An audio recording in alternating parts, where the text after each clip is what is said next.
Hi, Mike here. You're watching Yukon Scout Restoration. In this video, I will tear down and inspect 3 steering boxes to find the parts to make one good steering box. This is not a how-to video, it's a how I do video. So let's get to work. If you want to help, please subscribe to Yukon Scout Restoration. It's free. Mike Morrow, over and out. This is the steering box for the 1966 Scout 800. It seems fairly tight, but the oil was leaking out the bottom seal. So I'm going to take it apart and inspect it and see what the bearings and bushings look like. Okay, let's get to work.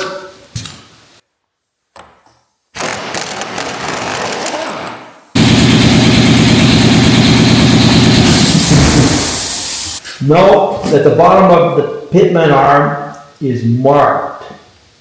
Left hand drive, right hand drive. I would assume for right hand drive you have to turn the pitman arm 180 degrees. So anyway, you can see the mark on the bottom of the shaft and it's pointing right at the H. I'm going to make my own mark. When I installed the steering box, I figured out that the mark should be at L. Pitman arm puller.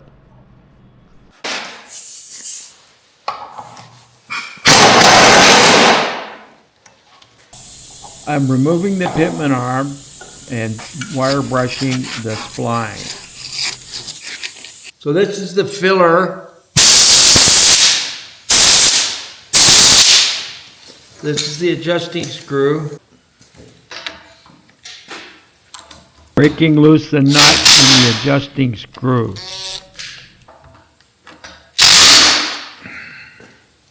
I just want to back off the adjusting screw. I noticed that the adjusting screw was tight. It should not be tight.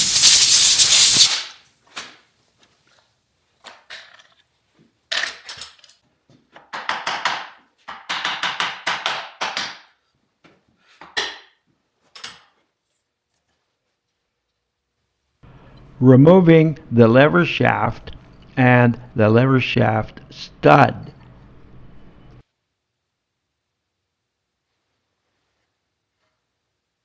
Bottom washer.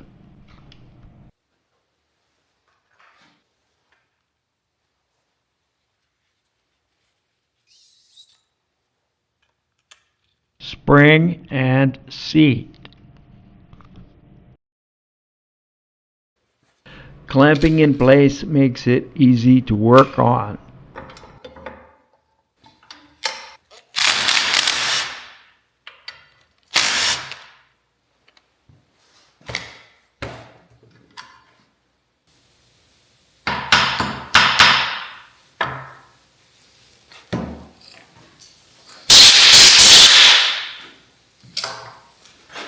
Removing the upper housing cover with seal, shims, and bearing race.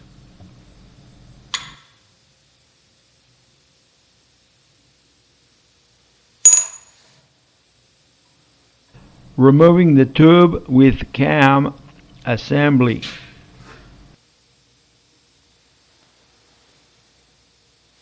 Individual ball bearings with their cage and 2 races.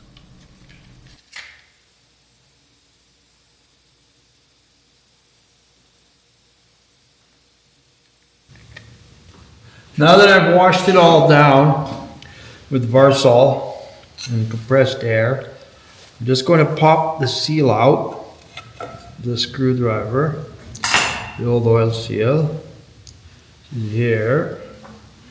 And now I can have a little bit of a better look at the bushings. So I put the shaft inside, and I can move it. A little bit of lateral movement. And about the same here. They're not all chewed up, but we'll have to measure them later. But I did have some play. But I think, I have to check, but I think I'm allowed up to 5 thou play on those lever shaft bushings. These bearings and races look really good. This is the end cap. The shims are used to set the preload. On the tube with cam, they call it the tube with cam. I call it the worm gear. And it has some serious damage here. It's chewed up pretty badly. So this tube and cam is not repairable. The reason it's damaged is somebody tightened the adjuster screw up as tight as they could. That's this screw here in the cover, and I had a heck of a time even getting it loose. It was just tightened right down. So because the adjusting screw was over tightened, it pushed the lever shaft down too hard, and this is the stud. It's all chewed up. And that, when it was running here, see, it's what caused this damage. So now I'm going to go remove the steering box from a Scout 80 that I have outside and see if I can find the parts I need to make one out of the two, basically. Okay, now I'm looking for parts for the steering box. So I have another steering box in this, the remains of this Scout 80. The body's gone. Here's the steering box here. And I will note that this steering box has the vented filler cap, whereas the other one just had a plug. That could well have something to do with the leaking. So I just have to remove this steering box. So I have to go down here and take the cotter pin out of the tie rod. And once I get the cotter pin out, you can see this plug with a slot in it. So I just have to unscrew this plug, and once it's backed off enough, the tie rod will just drop off the ball. So what I used was a big slot screwdriver with a wrench on it to break this loose, and now I'm simply backing off the screw. I can even take it all the way out. So now I'll just pop the tie rod off with a tire iron.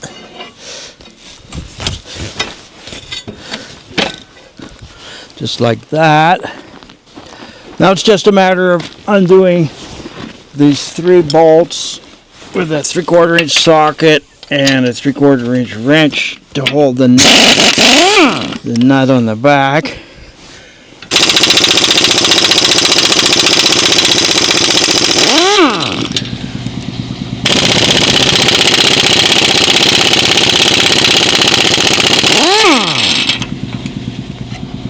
There we have another steering box.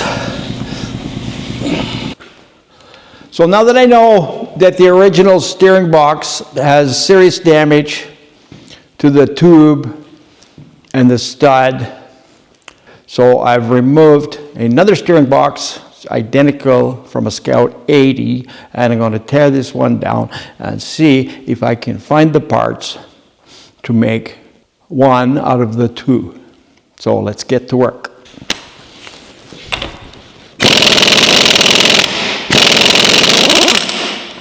Note that this one is not marked left or right hand drive.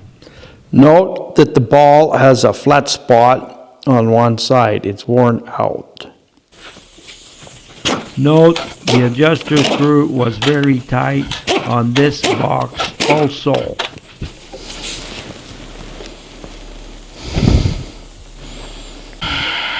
Removing the lever shaft from the dirty, stinky, smelly gear oil.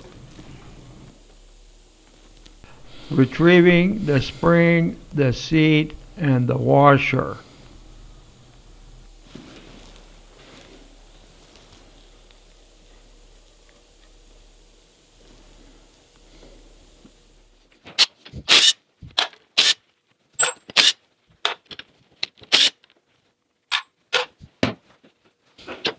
Removing the tube with cam assembly.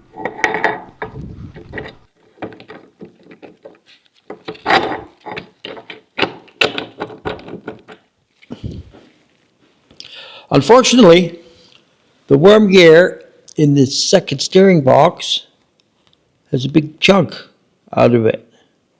Other than that, everything looks pretty good. I can't use that, so I will go remove one from another Scout. This is steering box number 3. I'm going to take this one apart. Let's get to work.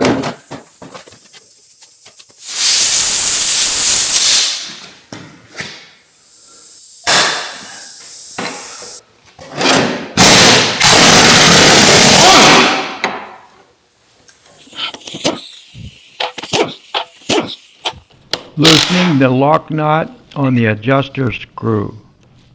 Note that this time the adjuster screw hasn't been tightened right down, forcing the lever shaft stud against the tube with cam.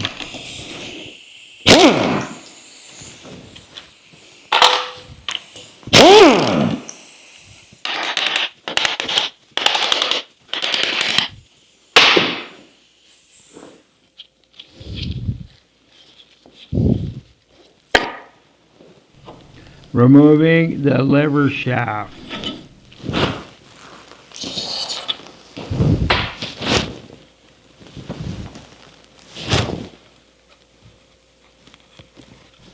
No washer there.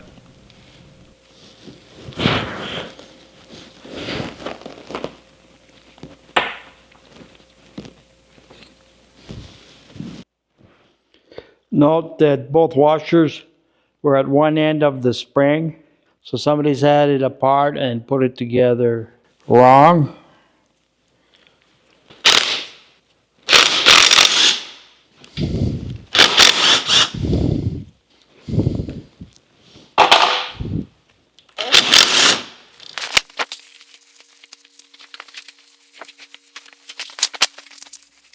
So I finally found a steering box that's good. Let's have a look. The lever shaft bushings are nice and tight. The splines on the lever shaft are not damaged. The surface that rides in the bushing, bottom and top, is in poor condition. I won't use this shaft. The lever shaft stud is in excellent condition. I will take it apart and lubricate the bearing. The tube is not damaged or chipped in any way. The stub shaft just needs to be cleaned up a little bit with some crocus cloth. The splines are excellent. I will remove the bearings, inspect the bearings, and lubricate them. The pitman arm is slightly different, but I can easily use the pitman arm from my original steering box. In conclusion, I'm happy to have the parts to build one good steering box. These parts are not easy to find. In my next video, I will build the steering box. I hope you like it. If you want to help, please subscribe to Yukon Scout Restoration. It's free. Mike Morrow, over and out.